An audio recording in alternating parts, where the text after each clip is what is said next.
Nakikita niyo po ba mga kaibigan? Dati, napakalapad ang kalsadang ito at habang tumatagal, paliit ng paliit dahil sa mga damong unti-unting gumagapang sa kalsadang ito.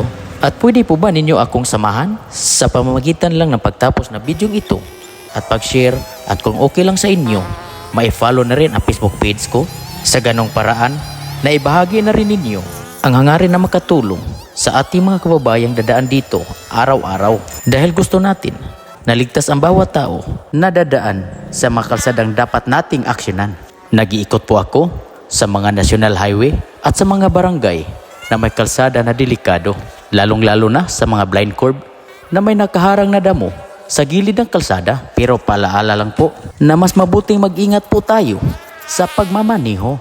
At sige po, tatapusin ko ang ating trabaho dahil painit na painit ang araw dito.